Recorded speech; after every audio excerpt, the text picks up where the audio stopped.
भारत रत्न संविधान रचयिता परम पूज्य बोधिसत्व बाबा साहब डॉक्टर भीमराव अम्बेडकर,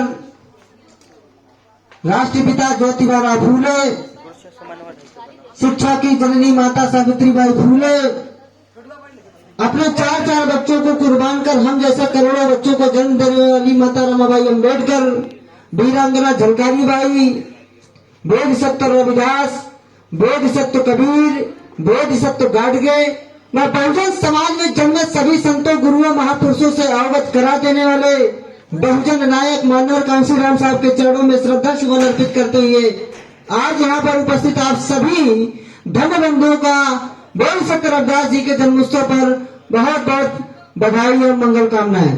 साथियों, सर्वप्रथम मैं अपनी बात को, क्योंकि लोग बहुत ज्यादातर लोग चले जा चुके हैं, तो मैं अपनी बात शुरू करने से पहले जिन साथियों ने इस कार्यक्रम को सजाया है, सबसे पहले मैं उनका नाम लेना चाहता हूं। इस कड़ी में श्रद्धेय विशाल जी, श्रद्धेय संगम जी, श्रद्धेय नीरज जी, श्रद्धेय अंकित जी, अनुराग, शिवम, चंद्रभान, प्रिंस, आर्यन, आयुष, अक्षय, सादाब, ऋषु कुमार, आप सभी लोगों को बहुत बहुत शानदार मंगल कामना। और इस कार्यक्रम के संयोजक के रूप में कार्य कर रहे हैं आदरणीय सुरजीत जी, आदरणीय डॉक्टर आर गौतम जी, आदरणीय डॉक्टर विनोद कुमार जी, आदरणीय राकेश कुमार जी, आदरणीय मोहन मास्टर साहब जी, और श्रद्धेया आशा रानी मैडम जी, श्रद्धेया अनीता मैडम जी, श्रद्धेया डॉक्टर लक्ष्मी मधुरमाला जी, श्रद्धेया प्रियंका जी, आकांक्षा जी, विमला देवी जी, और श्रद्धेया प्रेमलता जी, आप सभी लोगों ने इस कार्यक्रम को सजाने के लिए जो भी सहयोग किया है, उन सभी चीजों के लिए मैं आप सभी को हार्दिक आभार व्यक्त करता हूं। साथियों, बहुत सारे लोगों ने अपनी अपनी बातें रखी, बहुत सारे लोगों ने बोधिसत्व रविदास जी के जीवन संघर्ष पर प्रकाश डाला।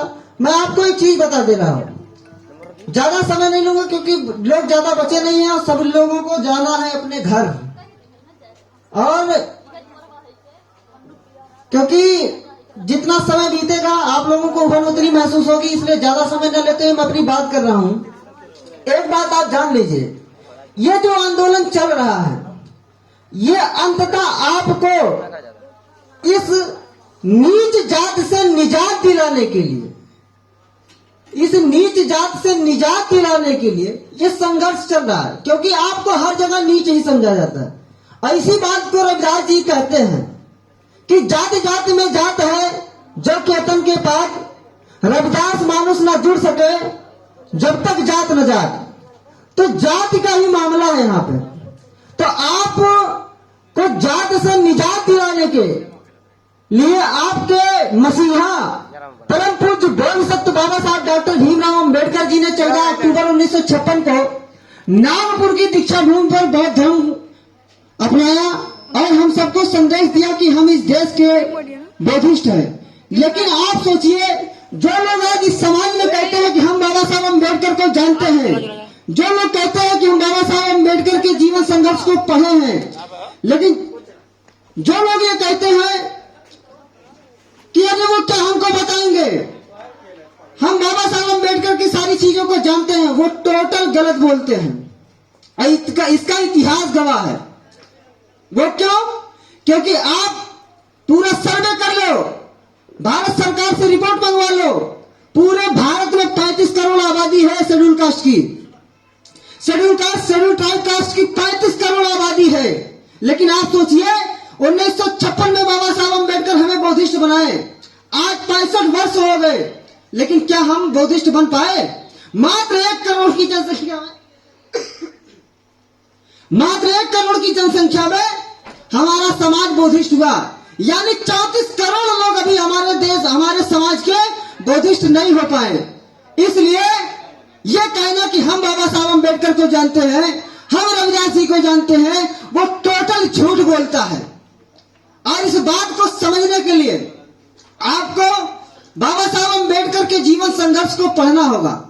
वही बाबा साहब भीमराव अम्बेडकर 25 नवंबर 1956 को काशी हिंदू विश्वविद्यालय बीएचयू में वो भाषण दे रहे थे। बाबा साहब अम्बेडकर ने कहा कि बौद्ध धर्म ही मानव धर्म है,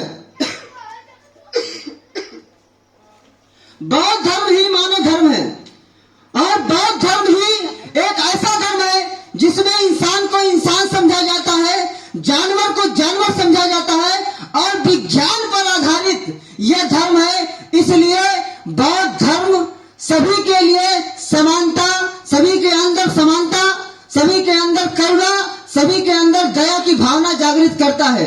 इसलिए आपके परम पूज्य बोधिसत्व बाबा साहब अम्बेडकर ने बौद्ध धर्म को अंगीकृत किया। लेकिन समाज में हुआ क्या? उसी 26 नवंबर 1956 को बाबा साहब अम्बेडकर फिर उसी महाविद्यालय में भाषण देते हैं और वो कहते हैं कि मेरे भाइयों एवं बहनों, आज आप इस बात पर विचार करो कि आपका जीवन भारतीय संविधान पर जिंदा है या आपके हिंदू धर्म ग्रंथों पर आपका जीवन चल रहा है। लेकिन बाबा साहब अम्बेडकर ने क्या कहा कि यदि आपका जीवन भारतीय संविधान के आधार पर जिंदा है तो केवल भारतीय संविधान को जिंदा रखा जाए। यदि आपका जीवन हिंदू धर्म के धर्म ग्रंथों पर आधारित होता है तो केवल हिंदू धर्म ग्रंथ ही जिंदा रखा जाए। लेकिन उन्होंने एक चेतावनी दी कि दोनों को एक साथ नहीं रखा जा सकता।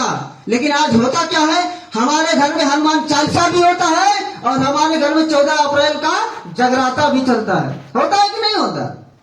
इसी कार्यक्रम को चलाने के लिए जब हम लोग यहाँ पे बात करने के लिए आए तो पता चला कि जो लड़के इस कार्यक्रम की तैयारी करते हैं वो चले गए बाहर। लेकिन वो तो मास्टर साहब थे और डॉक्टर साहब ने हिम्मत कसा कि नहीं, ये कार्यक्रम होना चाहिए। और हम लोगों ने इस बात को रखा कि यदि ये कार्यक्रम 1 साल के लिए डाइवर्ट कर दिया गया तो आने वाले समय में फिर ये कार्यक्रम को उठाना बहुत बड़ा काम हो जाएगा, लोगों से चला चबाने के बराबर हो जाएगा। क्योंकि ये एक ऐसा कार्यक्रम है, केवल मुझे जहां तक लगता है ये किसी भी जगह की आप रिकॉर्ड निकाल के चेक कर लीजिए, शायद रविदास जयंती की और 14 अप्रैल को छोड़कर शायद कभी इतने लोग इकट्ठा नहीं होते हैं। जब से ये जागृति आई है और ये इसीलिए हो पाई है। पानी पानी पानी भैया पानी।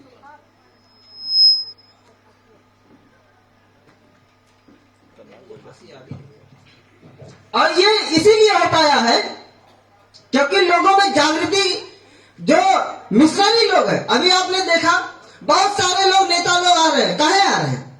इसके पहले तो कोई नहीं आता था, आज के 4 साल बीत गए, नहीं आता था ना। वही आपके परम पूज्य बाबा साहब अम्बेडकर है, उन्हीं का अधिकार है जो वो विधायक होके, एमपी होके, एमएलए होके आज आपके पांव छू रहा है, उसी वोट के अधिकार से। नहीं तो वो आज जीत जाएगा, आने वाले समय में 4.5 साल बाद फिर वो दिखाई नहीं देगा।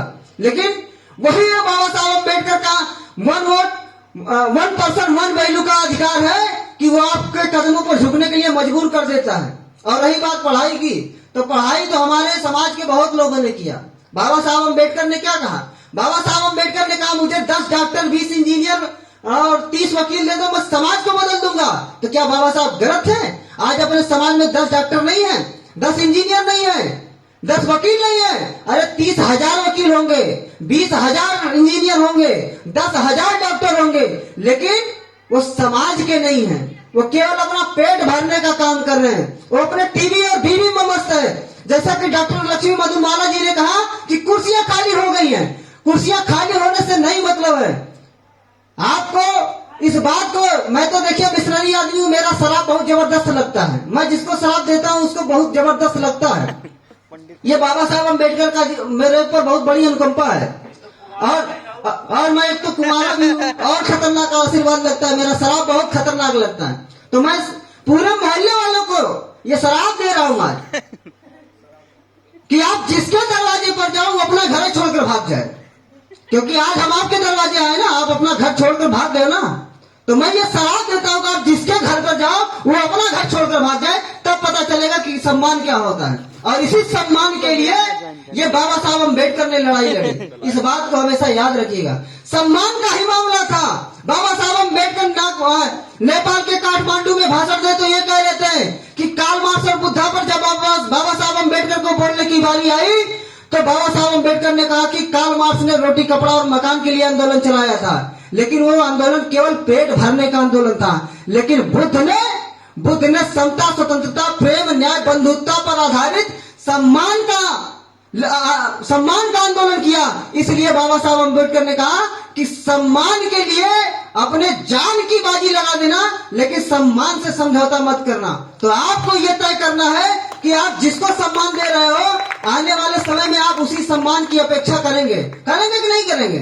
यदि आप अपने बच्चों को अच्छी तालीम दे रहे हैं, अपने बच्चों को अच्छी शिक्षा दे रहे हैं, तब आपको ये उससे अपेक्षा होती है कि ये बड़ा होने पर हम लोगों की भी परवरिश करेगा। क्योंकि वृद्धावस्था में माँ बाप के कहते हैं ना, बुढ़ापे की लाठी का सहारा बेटा ही होता है। बेटा हो या बेटी हो, कोई भी हो, लेकिन बच्चा ही होता है कि नहीं होता।